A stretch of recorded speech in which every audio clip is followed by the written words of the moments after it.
Les éditions sonores Alexandre Stanquet présentent Nouvelle réalité.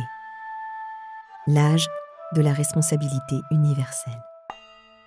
Écrit par le Dalai Lama et Sophia Strehlrever. Enregistré par Gila Clara Kessus.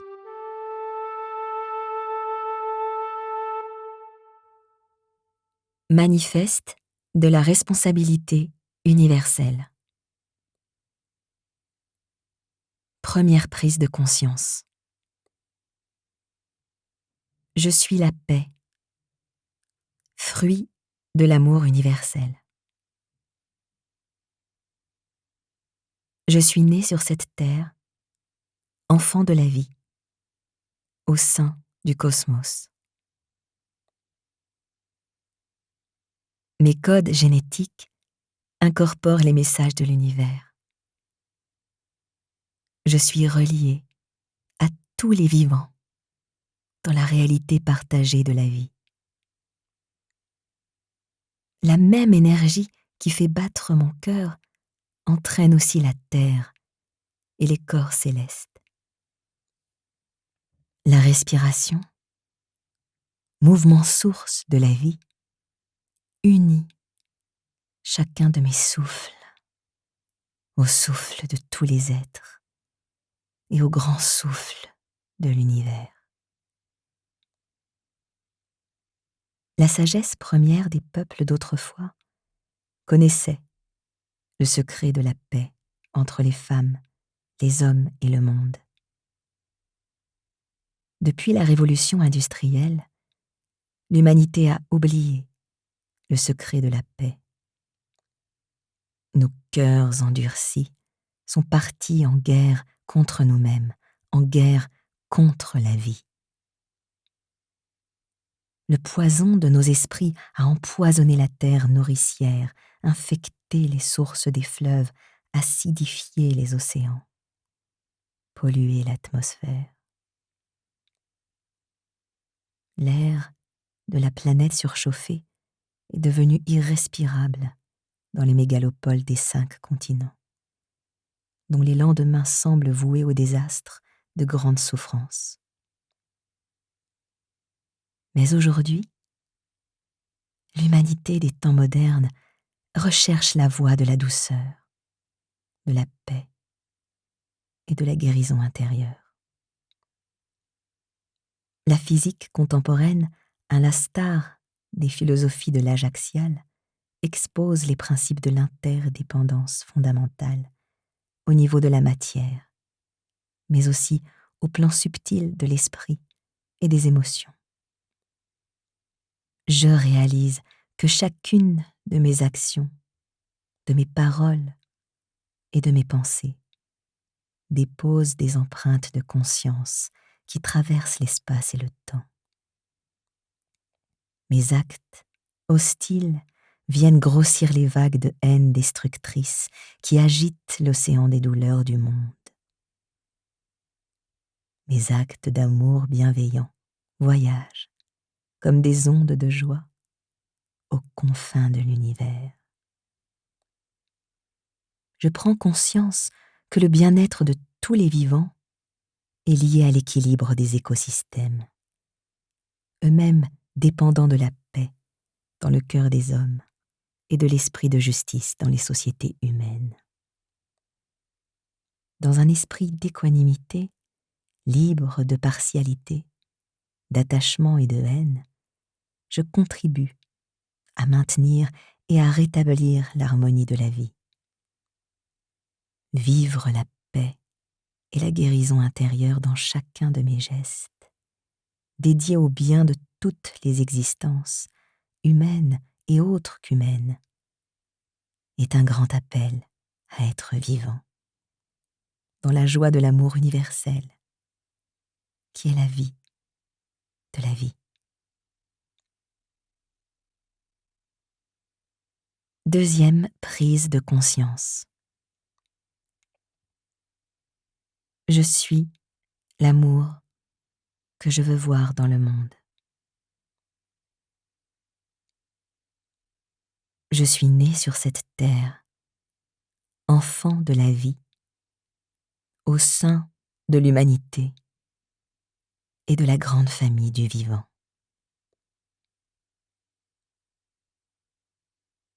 Des liens irrévocables m'unissent à mes 8 milliards de frères et sœurs en humanité, ainsi qu'aux myriades de formes de vie animale, végétale et minérale, membres bien-aimés de notre grande famille terrestre.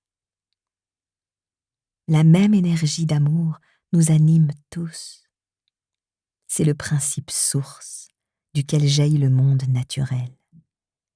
Car l'amour n'est pas seulement un sentiment, c'est aussi la force inconditionnelle et débordante du don de soi qui féconde et fait grandir tous les vivants. Dans la longue histoire de la vie sur Terre, ce qui nous rapproche est plus fort que ce qui nous sépare et trop souvent nous divise.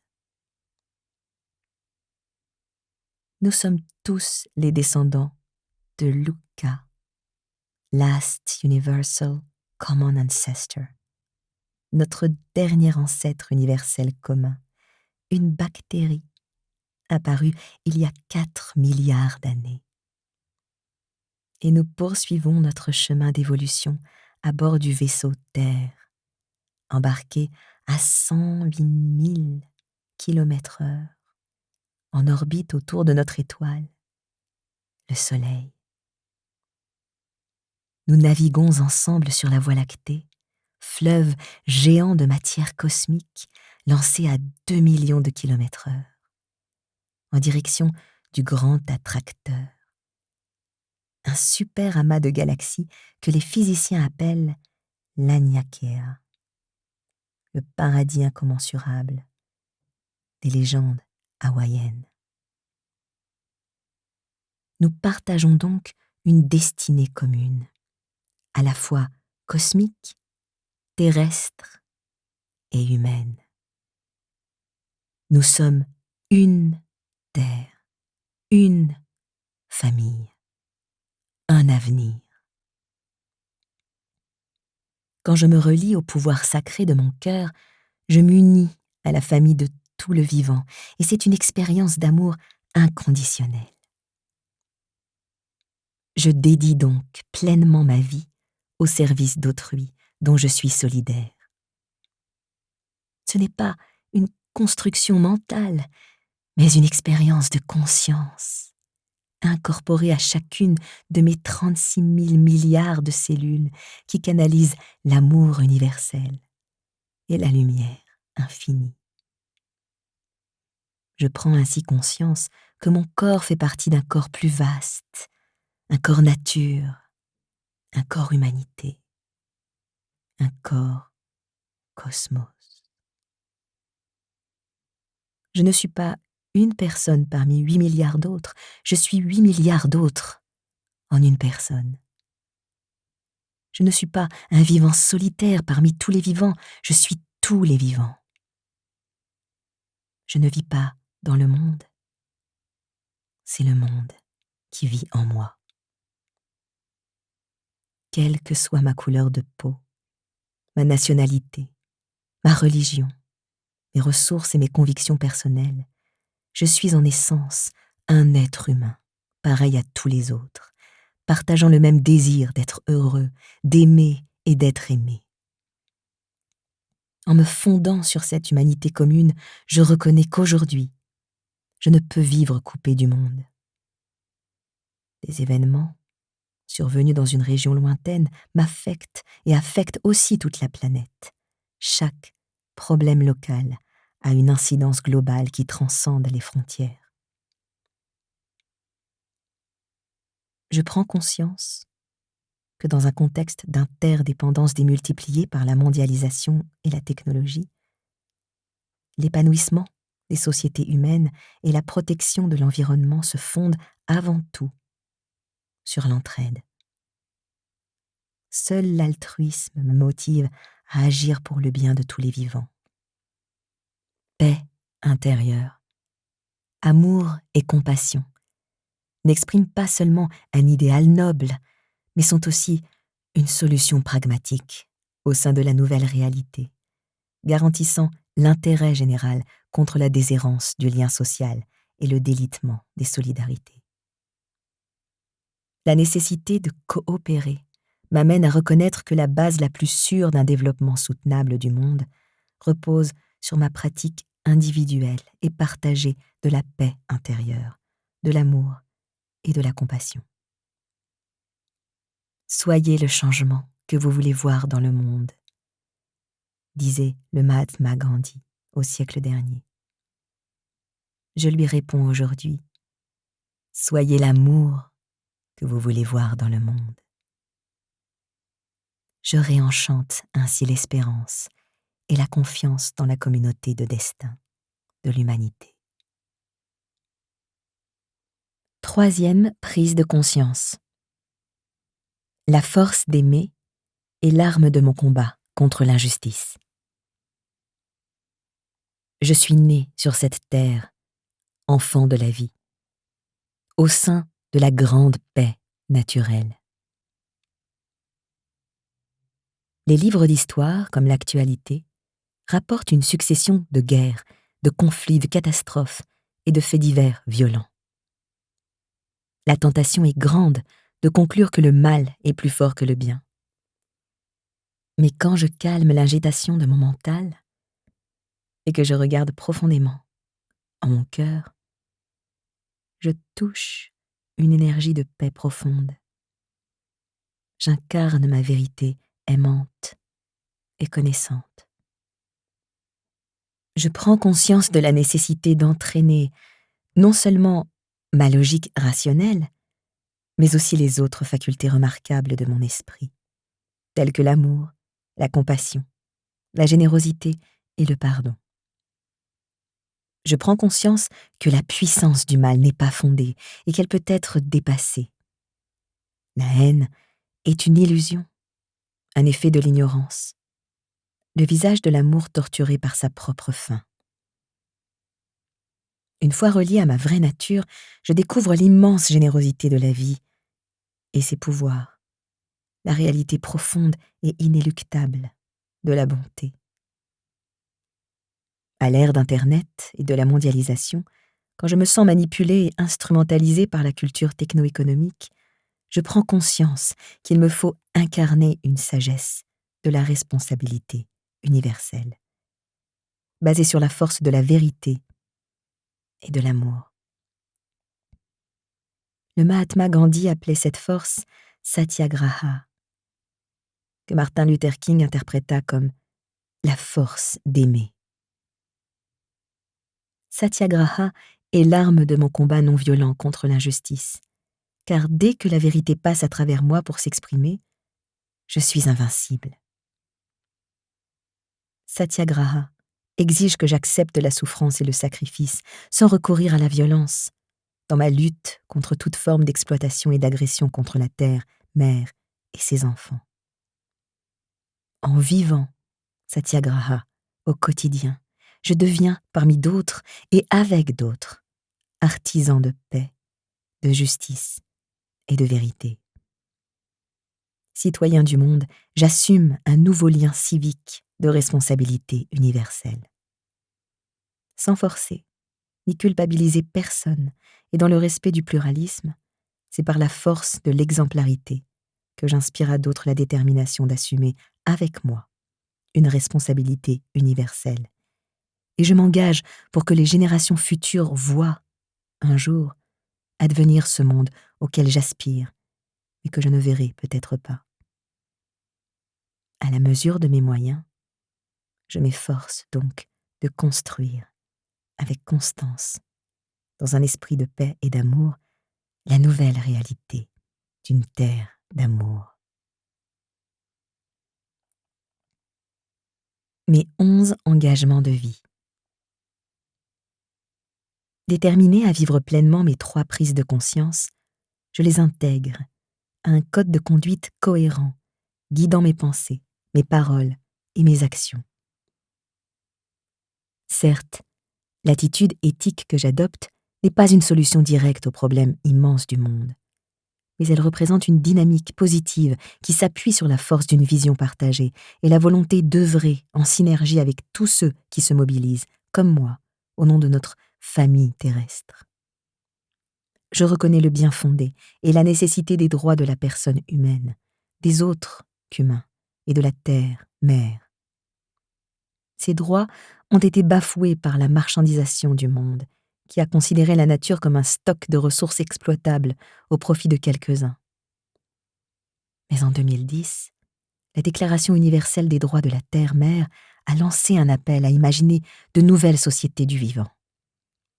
On ne pourra cependant pas créer des conditions de paix et de réconciliation pour le monde sans la force d'aimer et l'intelligence holistique du cœur. C'est pourquoi le manifeste de la responsabilité universelle propose les bases d'un nouveau contrat social, ancré dans les 3 prises de conscience, acté en 11 engagements de vie. Un engagement de vie représente un objectif porteur de sens que je choisis en liberté et en conscience, car il exprime ma vérité dans une compréhension juste de la réalité interdépendante. Mon premier engagement de vie. La paix. Je m'engage à devenir la paix que je veux pour le monde. La paix ne peut être ni décrétée, ni imposée par des contraintes extérieures. La paix se forme à la source de mon humanité intérieure.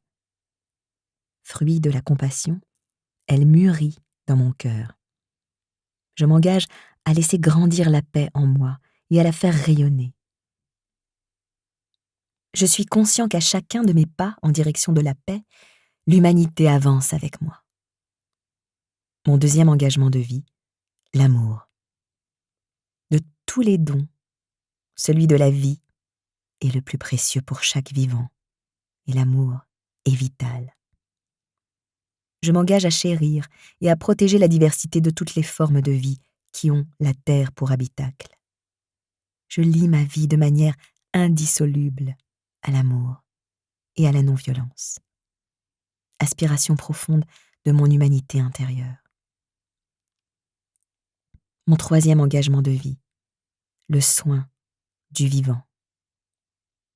Je m'engage pour une éthique antispéciste, protégeant toutes les formes de vie, même les plus chétives, qui dépendent de moi et dont je dépends.